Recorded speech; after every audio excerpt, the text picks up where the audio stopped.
do it in a nice Zach way. All right, some little comment stuff. Our last segment's going to be NASCAR. We got a couple of things before we get to it. NBA, I wanted to mention this week comments, and it ended up being about one of my favorite players, if not my favorite player of all time, not named Michael Jordan. Andre Iguodala, who is not my favorite player, not named Michael Jordan, made the comments. That took a weird turn. Made the comments this week that if he was playing in today's game in his prime, Rasheed Wallace would do better than Giannis Antetokounmpo. Complete silence across the board. I don't know about that. Rasheed Wallace was good. He was good. But I don't know whether. To me, that's another step up. Iguodala's point was, Terry, was that in today's game, there's nobody in the middle to stop Giannis, you know what, when he takes it to the rack or whatever. He said if that point was made the same, there'd be nobody in the middle to stop Rasheed Wallace from dunking on everybody. You got to remember, almost like Jordan, Rasheed's physical career was very Jordan-esque as far as his younger years. He's one of the most athletic guys in the league, dunking on everybody. He's Shawn Kemp jumping out of the gym. Then he gets a little bit older. He figures out he becomes the first stretch four, basically, and him and Robert Horry, and then Dirk were the first, and Kevin Garnett were the first stretch fours in the NBA that would shoot. He shot left-handed threes in the games. So what Iguodala's mentioned is that there's nothing in today's NBA game that Rasheed Wallace wasn't good at, and that there would be nobody defending him just like Giannis says now. Take it. I think everybody in that era would be better. With nobody guarding you? Could nobody guard you? You can't hit anybody. I mean, but that was making his point. They were talking about old players, new players, and he just brought up Rasheed talking about how good he actually was. And remember, he was a teammate of him and everything. But plus the advances in exercise science and rehab and diet and all that stuff. I mean, like, people just throw that out. Well, they try to give Rip Hamilton the best player on that team, and Rasheed Wallace the best player on that team. The reason they traded for him to compete. They went and got Rasheed Wallace. You know what Rasheed Wallace called Larry Brown? Pound for pound. Pound for pound, the best coach in the NBA. Remember, if it wasn't for Tim Donaghy, the Portland Trailblazers might be NBA champions. We all forget about this. He admitted to fixing games. Those games were fixed, and we never talk about that. There's another championship that I could put an asterisk on Shaq stuff. His games were fixed. His games were fixed. He needed them fixed by to beat Todd McCullough. Shaq needed games to be fixed to beat Todd McCullough. But again, we all know this, and we never talk about it. But Rasheed Wallace, they had him beat 3-1 in the series, and they come back and won that series. Had him dead to rights. They didn't want the Jailblazers in there. They didn't want Bonzi Wells. They were say O'Neal is just a marketer's dream, though. I mean, obviously, yeah. It's just, that's what it is. So we could be talking about two-time champion Rasheed Wallace right now, who led the Trailblazers to the championship, and not three-time or three-peat Shaq if it wasn't for the NBA fix. And so Iguodala said a lot about that. I just wanted to throw in some fun Rasheed talk. You don't get to talk about him too much. He's assistant for the Lakers now, I think, isn't he? He should be the head coach. He'll get kicked out though. But for real though, Tom and Terry, I know Terry probably knows it. Larry Brown has consistently said Rasheed Wallace is the smartest basketball player he's ever coached, and that he should be a coach. And every player's ever played with him said he was the coach on the floor at all times. Some people might not think that because of his temper in his early days. Oh yeah, yelling at the ref. Yeah, Terry. If Draymond Green acted like, if he played when Rasheed played, would he not get kicked out of every game? Rasheed got kicked out for staring at a guy one time. He stared at a guy and he threw him out. The ref? Y'all don't remember that one? Rasheed got tossed for staring at a guy. And then Draymond and these guys can do, the ninth best player on the Warriors can yell at the referees like he's trash. He's the leader. He is the leader. Oh, Lordy. Defensive anchor. Go on to the next thing. Technically. We all know. I'm going to pull up the Rasheed He's video. Four-time champion. To watch this. You guys are going to have to talk to Anna. I know we're leading into NASCAR. She is just so into this Formula One. She will not, she doesn't keep up with NASCAR. So, okay. Here's Rasheed with his tech for staring. I think it's 2 techs. Boop, you're out. Never said a word right here. Staring. Steve Smith comes over. He didn't say anything. They've got audio of Steve arguing with the ref saying, he didn't say anything. He didn't say anything. Rasheed walks over, stares at the ref for his dumb call. Boop, you're out. See, he would have got that nowadays. He'd have got staring? that. Yeah, he would have got that now because you are discrediting what the ref just did. In all defense of the ref, I know that what he did was wrong. Yep. But I've been there. You know what I mean? Oh, yeah. You don't know what led up to that. You see what I mean? All we see is that one little 5-second clip, but you probably left out the 10 times that he'd cussed him already before then, and that's all left out. So, I mean, I understand how he got there. I'm showing the play. What was the call? Still talking to him, see? That wasn't the play. This is the latest. But he's still talking. Yeah, see, that's what led up to it. Oh. And there it went. So he had his feelings hurt earlier. There you go. So when you stare at somebody, you get kicked out. Well, he took it above and beyond. You know? So what's he say? He called a foul on him and he didn't think it was a foul. Is that what it was? Okay. Called a foul on him and he didn't think it was a foul. So now I'm going to stare you down like you don't know what you're doing. He said, oh, you know what? I've had enough of that. Boom. Like the audio works. That hit the computer. Let's see if the audio works on that. I'm sure it does. Timeout LA. Whack! Get out! See? Get away from me, Steve. Get away from me, Steve. He didn't say a word. Technical foul, Wallace. He's gone. So he knew. He even said. He knew. Rasheed Wallace. He'd had enough of them. He'd had enough of them. I mean, it's just you just don't I understand. mean, you just can't do that. Some guys You don't. can't do what? You Look cannot at a guy. do that. Some guys don't realize. Kevin, that'd be like you in a game with us. If you had comments for me before, and then all of a sudden you're gonna stare me down. Name one. You know what I'm saying? I'm gonna say, well, Kevin, guess what? One other player in the history of the NBA that got a technical for there's a lot of guys who've had that happen. For looking at the referee. I can't name one. I'm sure it's. Oh yeah, I know it's happened. We'll be back in a minute. KPCBroadcasting.com. Yeah, we're out of breaks, Kevin. You want me to sing a song? Well, I mean, what song would you particularly like me to sing? Old MacDonald Had a Farm? E-I-E-I-O? Zach's already turned you off, so no one hears you. Oh. There you go.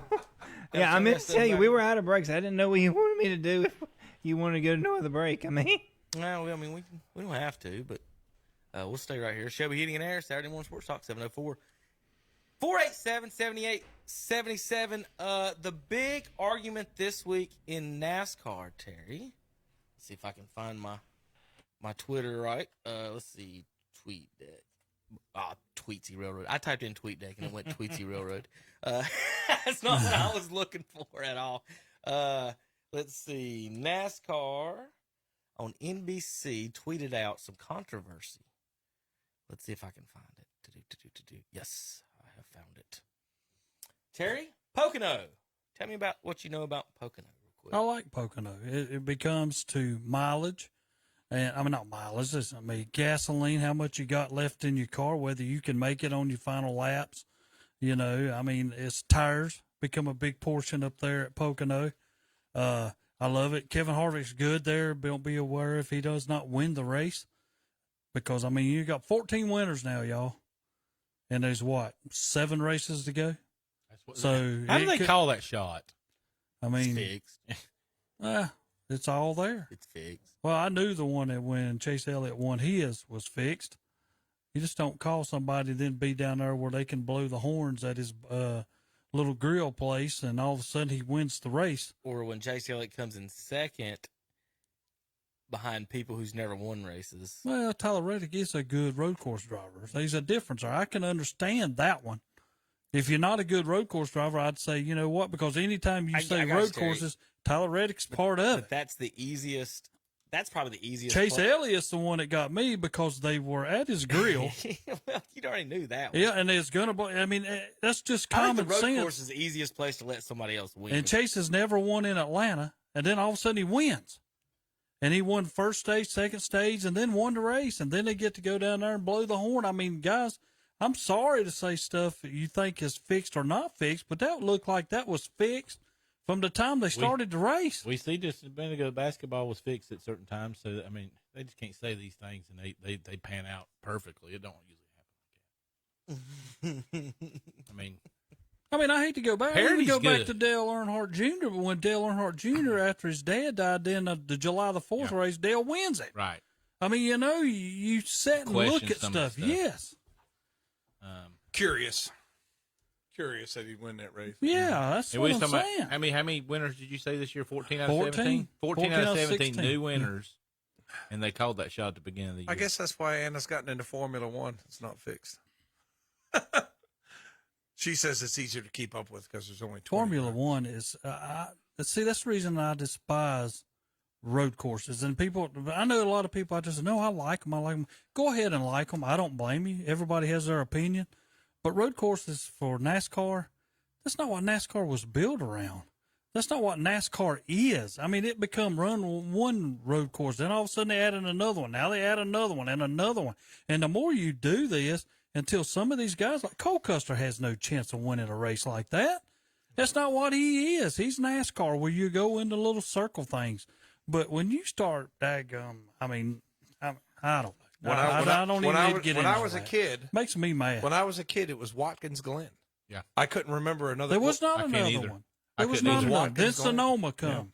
You Yeah, know. Sonoma was the next Yeah. one. Yeah. And then all of a sudden they added more. And then all of a sudden we go to the Brickyard, which has an oval, and we want to do a road course. The same thing with Charlotte, right? I mean, of all the things in the world, I would rather win the oval, what NASCAR is made of, than go to the Brickyard and win a road course. I just wish they put some more dirt on the tracks. I wish. they Yeah, had I more always dirt track like it when they races. put dirt on the tracks. Yeah. I mean, I don't understand. NASCAR, I mean, I know we're a NASCAR station, but maybe listen to me every now and then. Quit hurting yourself, you know?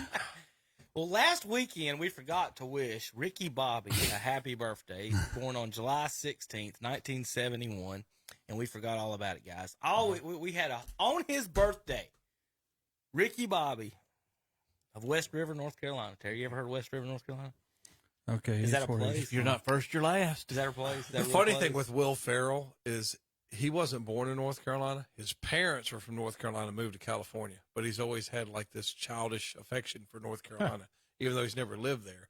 That's why, like the movie where he's running for Congress, that's set in North Carolina. That in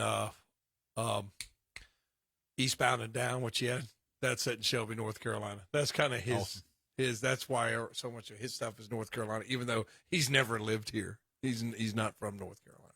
Eastbound Down's based on Moss Lake. Yeah. Yeah. I mean, you know, in Eastbound and Down, it was the Moss Lake Triathlon. I was just Yes. like, that's just funny. It's just funny. All right, so Terry, let's see if you get the answer right. So NASCAR, NBC NASCAR, had some controversy this week on the Twitter. How many turns are at Pocono, Terry? 3? They disagree. So does half of the NASCAR garage. There's a new controversy now. That's the dumbest thing I've ever Pocono heard. Well, you is want now to say a it's 4? 5-turn triangle. That's the dumbest thing I've ever heard. That is what they're talking. It's 1, 2, 3. NBC Sports tweeted out that Pocono is a 5-turn triangle. Don't throw nothing at them, is what they said. What do you think, Terry? It's 3 turns. Oh, Lord. You Then turn we the- wonder you how turn- NASCAR suffers. 5-turn triangle. Yeah. Ever heard of that? But that's what they. That's for the turn folks 1, for the there's folks not turn listening 2, radio and or there's watching turn online, you 3. can see the photo that they. When that I they hit put out. turn 1, I'm still in turn 1 when I get to turn 2. Well, it don't make sense. Which is still turn 1. So they made the turns. I don't know if you guys know this, Terry. You know the turns Maybe are made. we ought to have over there where it says 3. That should be 3 and 4. That's what I was fixing to say. And then 5 and By 6. their- It by their should be own- 6. All right, Yeah. so do you know what the turn, Terry? Do you know this racetrack is a model of other racetracks? Did you know this? I did not know this until this week. Did you? Is a model of other racetracks. Right. Okay. The turns were made after other tracks. So stay with me here. 2 turns were based off the Trenton Speedway. 1 turn off Indianapolis, and the other 2 turns off the Milwaukee Mile. So they're saying that turns 1 and 2 are based off the Trenton Speedway. Turn 3 is based off Indianapolis. Is in Indianapolis. It's the same angle and everything as Indianapolis, and the other turns are based off the Milwaukee Mile. That's why it says 5 turns. This is simple math. As it took us this long to figure that it's 5 turns now. Yeah. Took us to this year. Yeah. And we've been racing there for who knows how long. So let's read the comments and tweets to this for the 5-turn fans. Should have had Yancey do that. Do what? Should have had Yancey the milkman do this. It says Pocono occasionally has 7 turns. When the drivers are scrubbing their tires under yellow, it has 34 turns. Okay. Whatever. Let's see. I'm gonna try. I did have some comments from some of the racers. Noah Graxton. Why? I think the better question is why do ovals only have 4 turns instead of 2? So Terry should be 4 turns or 2s at the ovals. That's the question. This has just been the big deal on the internet all night about how many turns are in Pocono, how should we count turns, and all that. So should we count them 1, 2, 3, and 4? Or should we count them 1 and 2? If you're going to go by what they trying to do, and I'm like Zach, it should be 6. That's right. Yeah, why is it not 6? Yeah, how come turn 3 it never goes to turn 4? All I know is I can remember like everybody used to blow their engine at Pocono. Well, it's saying That's the same thing. Yeah. And tires Yeah. and fuel mileage, everything Yeah. comes into effect at Pocono. Yeah. Terry, by this logic, it says that means Charlotte and Atlanta have 6 turns then, right? I don't even want to get on turns. They trying to change math now. Yeah, we trying to change math. Fuzzy man. Happy birthday, Ricky Bobby. Happy birthday, Ricky Bobby. All right, finally, Zach, I know we're going to spend 5 minutes on it. I meant to do this 4 minutes ago. Vince McMahon retires. Yes, he did. Amongst some controversy here. Oh, real quick, NASCAR racing, of course, this week on KTC Broadcasting, WCSL 92.9 FM. We'll go over the schedule in just a moment. But Zach, real quick, I want your thoughts, comments on Vince McMahon. I know we could do this an hour, and I meant to give close to 10 minutes, but you want to have 5. We can talk a bit more next week about the effects of it. But pretty much give us summary of what Vince McMahon meant, did, and his obviously father for the wrestling industry. They was territorial when his father owned them, and then when Vince took over, it was like an unknown rule that you didn't go into other territories and try to take their talent. You kind of shared some, bring people in and that, but he went in, he just started buying all the territories, getting all the talent, made it a global industry that it is today. Then it wound up only being like 2, where we had NWA, WWE, then WCW, WWE, and eventually he swallowed the WCW. So 77 years old, retires amongst some controversy, like you said, Kevin, but you can't knock everything that he brought to the industry with WrestleMania. Changed the industry, and it's made a lot of money there. His main jobs, and especially he's one that came up with most of the characters and stuff too, didn't he? Throughout the years, Still does. He was very involved in that part of in almost everything. Like pretty much nothing on the shows didn't get past Vince McMahon. And that was even up until recently. It was interesting. Brock Lesnar is their big star right now. He walked in last night, walked out, said, "If he's not here, I'm not here." Okay, I was wanting to know what that was about. So that was he did come back in. I didn't know if he didn't like Triple H because Triple H is back. I didn't know if that had anything to do with it. My opinion, I think he only negotiates with Vince. Got you. And he said, "If he's not here, I'm not here." So it's gonna have some ripple effects. But this is eventually they're gonna get sold to Disney. It's what's gonna happen. Disney's gonna buy them. 40 years, right? 40 years. Terry? Yeah. Well, of course, that, people, there were different fans at different times, different eras, like, of WWE. Some people didn't like Vince McMahon, some people do. Obviously, probably not very high on a lot of people, but he did change a lot of people's lives as far as millionaires. He's one of those, I guess, Toms and Terrys and you guys from a little bit older crowd. He's an American icon. He really is. He's in the Hugh Hefner crowd of American icons.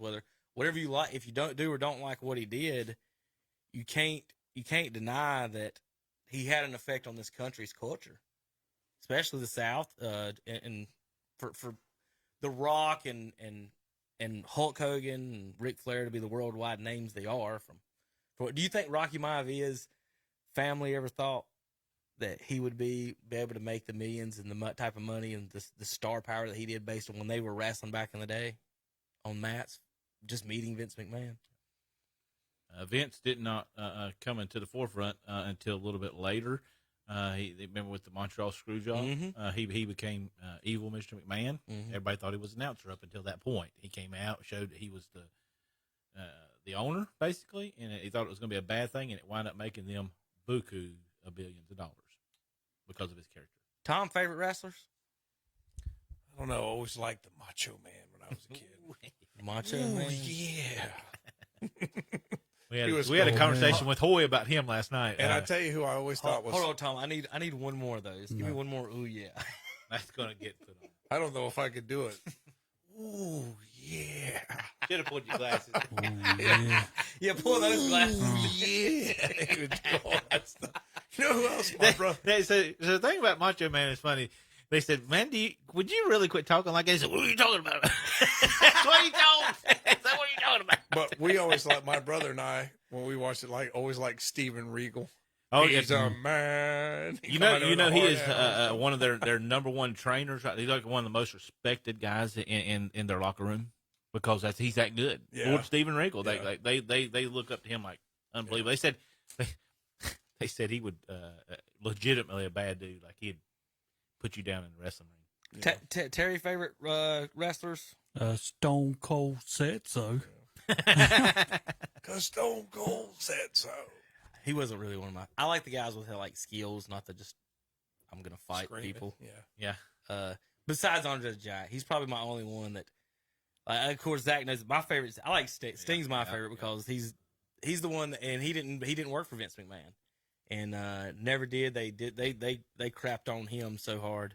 But as far as that goes, he's my favorite because he can wrestle anybody. Name me. There's nobody he can't. Flair could do the same thing, but he just did different things. I didn't like his shenanigans. That's for the older. Who's that? Flair. His yeah. ridiculous. Yeah, but I didn't like Flair's if you go ridiculousness back there at and you all. speak of wrestling, nobody out there could even come close to Andre the Giant. Yeah, He was just so much bigger. That's special on him when they did it. It was great. Yeah. They did Zach, that. real quick, Yeah, give me a drinking thing about Andre. He would drink a case of beer on the way Said, from the hotel to the. He said Hogan was basically took care of Andre basically, and he said he bought a case of wine. I don't know how many bottles is in the case. I want to say it's like 6 or maybe 12. And he said he went from one place to the next place, and he said Andre slapped him in the back of the head and said he always called Hogan boss. He said, "Piss break, boss." He said, "You done drunk that bottle of wine?" He said, "I done drunk the whole case." It only been like a couple hours, and then he was like, Well, he's French. He's from wine country. He drank like 160 beers, and He they said actually- it wouldn't even make him drunk. he 160 lived- beers. He lived in North Carolina. He did, and he's buried here. Sure. Oh, is he really? Where's he buried? I know he died here. Maybe they took him back to his native country, but I think they might have buried him here on his. He had like this big farm. I thought he died in France when he was visiting somebody. Not sure. All right, this weekend, Pocono today 4:15. Braves tonight at 7. Braves 1:15 tomorrow. Pocono race tomorrow 1:45 on WCSL. Thanks everybody for tuning in this week. Say bye, JP. So long. Thank you, Shelby Heating and Air. Give them a call, 704-487-7877 for your heating and air needs. KTCBroadcasting.com.